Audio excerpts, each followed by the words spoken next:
Hello viewers, welcome back to another video. And I last made my video on 30th of March, yeah, and I haven't uploaded since then. It's been 6 days, around 6 days, and the reason I haven't uploaded up until now is because I had my mid-sem exams, second mid-sem, and that's that seems like a good reason, but to me, I'm very disappointed right now. I wasn't even feeling like making the video again because, first of all, I was busy. I can't say that I was busy, but I have figured out stuff and I have still made videos whenever I was busy earlier. But this time I couldn't. Not just this habit, I left all of my habits, and by all I mean all. I don't know why this happened. I think I felt off track because I was focused on my SEM exams entirely. I got distracted too. I didn't do what I planned to do. I was very, I was down bad, if you know what I mean. Mm, but I think it's time for me. I still have my exams going on. Day after tomorrow, I have my lab uh, external exams. After that, I have my SEM end exams, which are going to be very busy and time taking. And this whole month is going to be like this. So I thought I cannot just leave everything like this and not give a fuck about anything because I did start it because of a reason and I couldn't just ignore it because there is something else that came up which is more important. Exams are important, don't get me wrong, but this is important for me too right now. So I think I'll give less time right now, but I will do it consistently as possible. Sometimes I won't be able to, but that's okay. I won't try to leave every habit as I studied.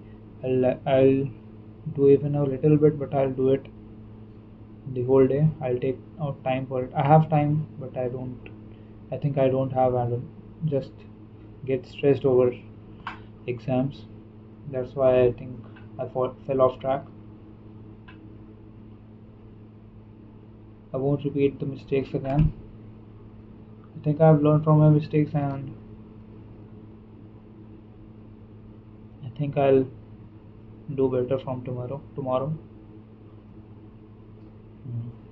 So today it's 6th of March, 6th of April 2026 and it's currently 11:30 p.m. at night. So it's been 6 days since I last read. So welcome back guys to another video. Let's start without any further delay. I think I had to address why I was gone for a long time. I think you know the reason now, and let's start. Let me set up the timer first.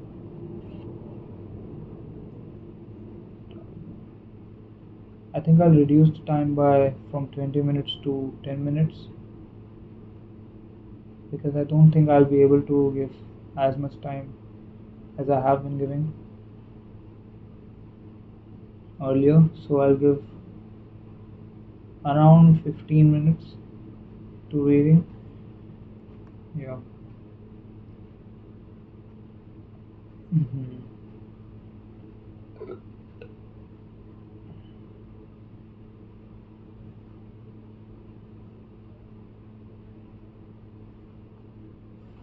So we have to start from page number 205, chapter number 17. How an accountability partner can change everything. I hope you can see it. Yes. I missed all this. It has been stressful and depressing, but I shouldn't have fallen off track. but it's okay. I'll get back again and I'll prove that I can do it.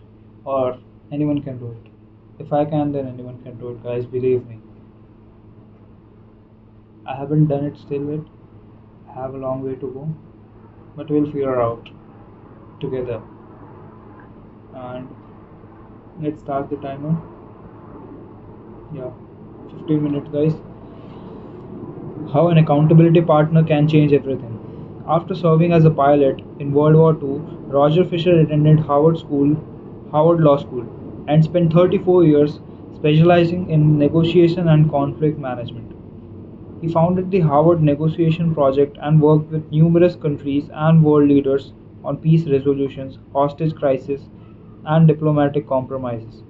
But it was in the 1970s and that 1980s, as the threat of nuclear war escalated, that Fisher developed perhaps the most interesting idea.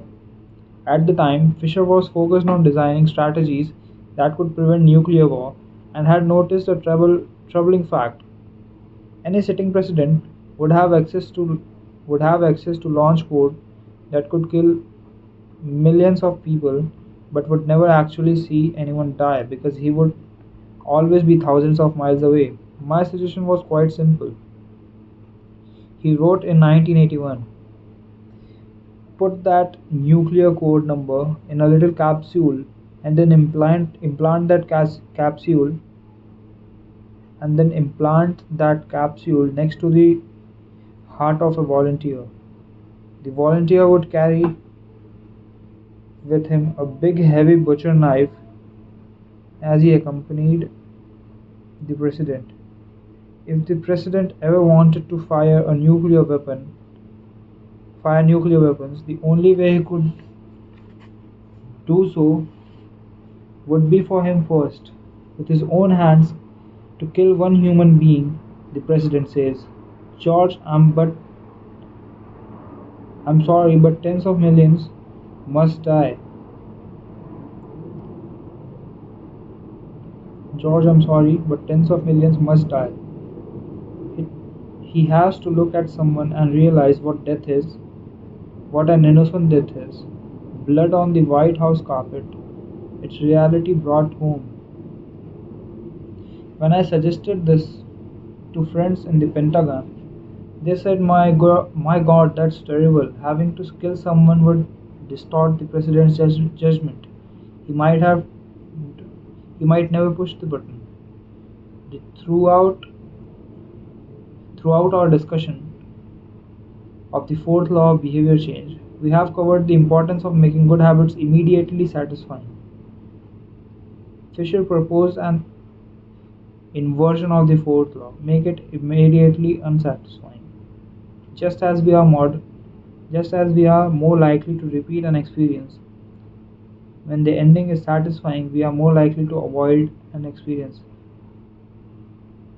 Just as we are more likely to repeat an experience with the ending is when the ending is satisfying, we are more likely to avoid an experience when the ending is painful. Pain is an effective teacher. If a failure is painful, it gets fixed. If a failure is relatively painless, it gets ignored. The more immediate and more costly a mistake is, the faster you'll learn from it. The threat of a bad review forces a plumber to be good at his work. The possibility of a customer never returning makes restaurant create great food. The cost of cutting the wrong blood vessels make a surgeon master human anatomy and cut carefully. When the consequences are severe, people learn quickly. The more immediate the pain, the less likely the behavior. If you want to prevent bad habits and eliminate healthy behaviors,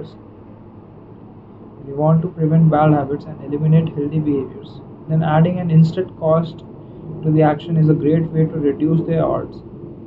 We repeat bad habits because they serve us in some way, and that makes them hard to abandon. The best way I know to overcome this predicament is to increase the speed of punishment associated with the behavior.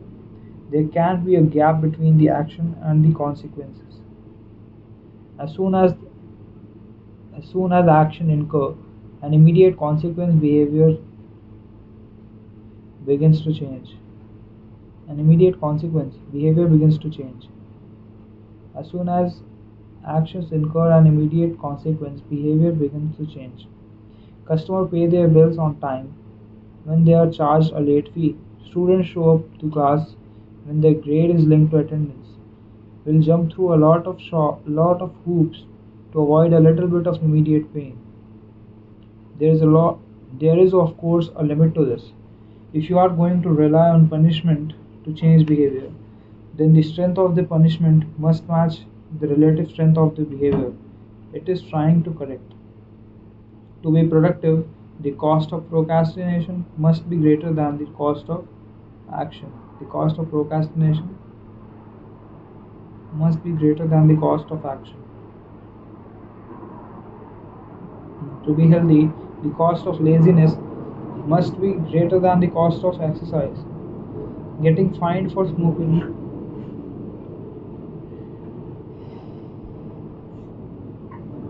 getting fined for smoking where was I? Uh, Getting fined for smoking in a restaurant or failing to recycle adds consequence to an action. Behavior only shifts if the punishment is painful enough to reliably enforced. Painful enough and reliably enforced. In general, the more local, tangible, concrete, and immediate the consequence, the more local, tangible, concrete, and immediate the consequence, the more likely it is to influence individual behavior. The more global, intangible, vague, and delayed the consequence, the less likely it is to influence individual behavior. More local, tangible, concrete, and immediate the consequence, the more likely it is to influence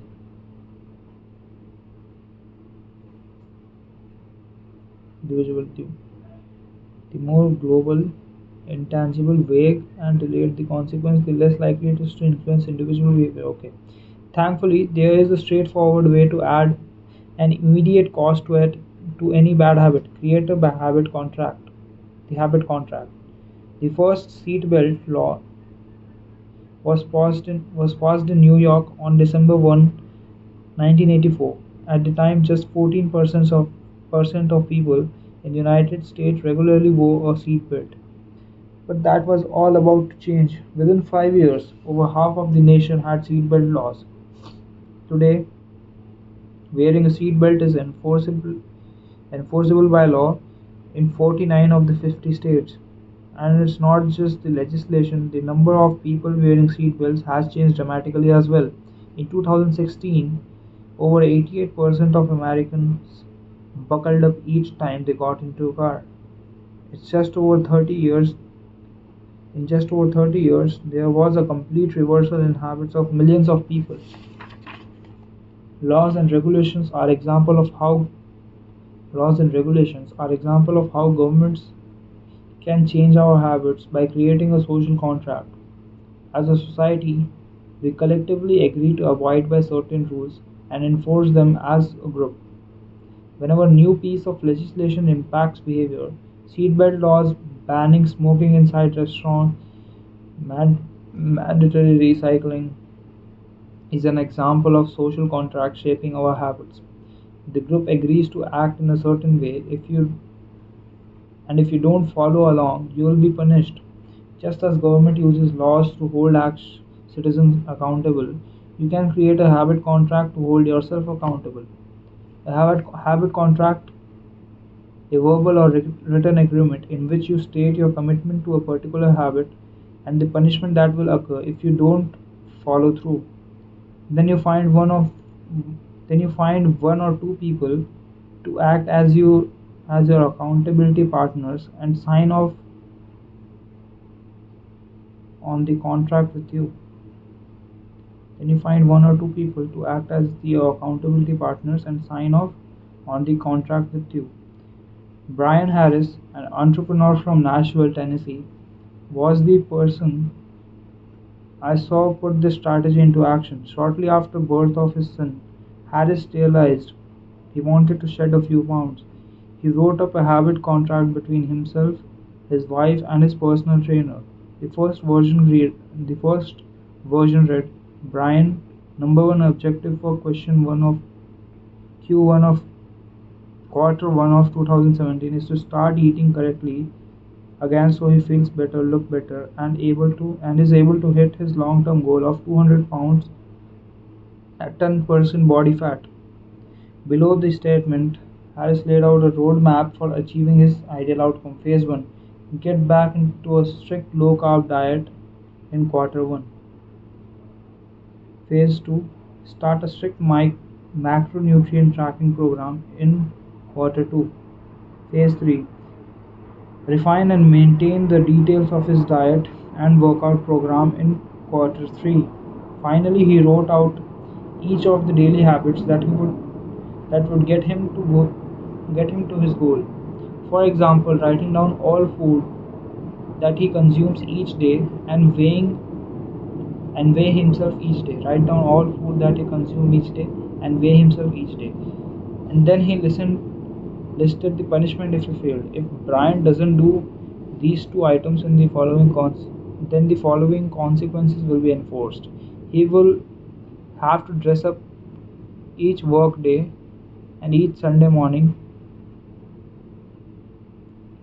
He will have to dress up each workday and each Sunday morning for the rest of the quarter. Dress up is defined as not wearing jeans, t-shirts or hoodies or shorts. He will also give Joey, his trainer, $200 to use as he sees fit if he misses one day of logging food. At the bottom of the page, Harris, his wife and his trainer all signed the contract. My initial reaction was that a contract like this seemed overly formal and unnecessary, especially the signatures. But Harris convinced me that signing the contract was an indication of seriousness. Anytime I skip this part, he said, I start slacking almost immediately. Anytime I skip this part, he said, I start lacking almost immediately. 3 months later, after hitting his targets for Q1, Harris upgraded his goals. The consequences escalated too. If he misses his carbohydrate and protein targets, he had to pay his trainer $100, and if he failed to weigh himself, he had to give his wife $500 to use as she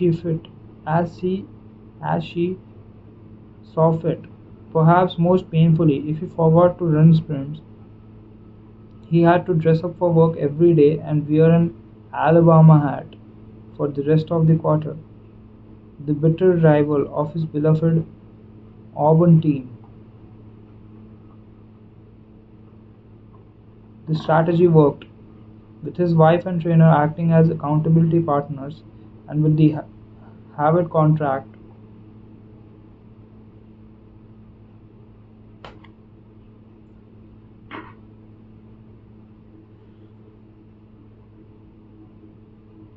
and with the habit contract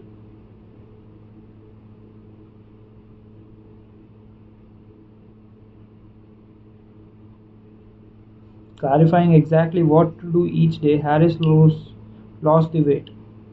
To make bad habits unsatisfying, your best option is to make them painful in the moment. Creating a habit contract is a straightforward way to do exactly that. Even if you don't want to create a full-blown habit contract, simply having an accountability partner is useful. The comedian Margaret Cho writes a joke or song every day. She does this. She does the song a day challenge with a friend, which helps them both stay accountable. Knowing that someone is watching can be a powerful motivator. You are less likely to procrastinate or give up because there is an immediate cost. If you don't follow through, perhaps they'll see you as untrustworthy or lazy. Suddenly, you are not failing to uphold your promises to yourself, but also failing to uphold your promises to others. You can even automate this process. Thomas Frank, an entrepreneur in Boulder, Colorado, wakes up at 5:55 each morning, and if he doesn't, he has a tweet automatically scheduled that says, "It's 6:10 and I'm not up because I'm lazy. Reply to this for $5 via PayPal. Limit 5. Assuming my alarm doesn't malfunction.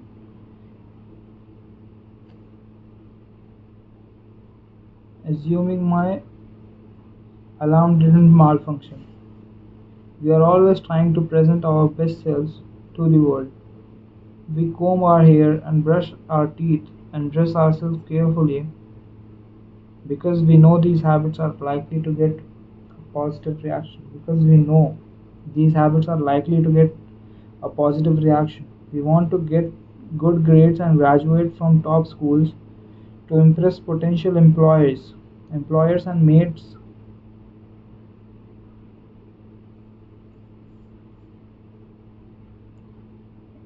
and our friends and family. We care about these opinion of those around us. We care about the opinions of those around us because it helps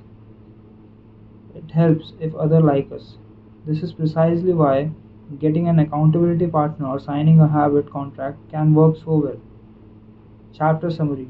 The inversion of fourth law of behavior change make it unsatisfying. We are less likely to repeat a bad habit if it is painful or unsatisfying. An accountability partner can create an immediate cost to an action.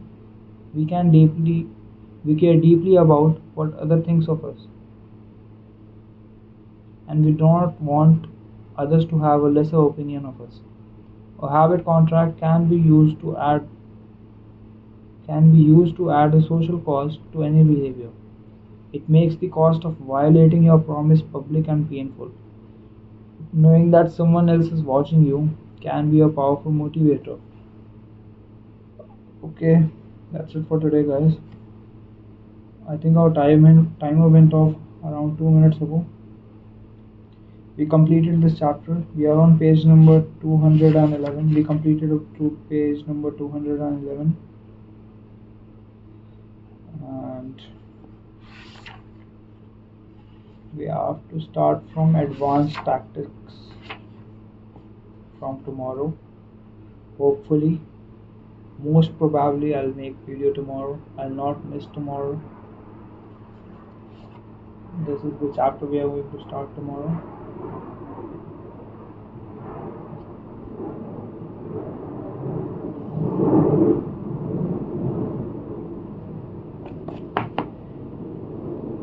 That's it, guys. That's it for today. We completed our target for today. And regarding the summary, I think you all know what I read today. It was pretty clear. We read about the inversion of the fourth law. What is the fourth law? You might ask.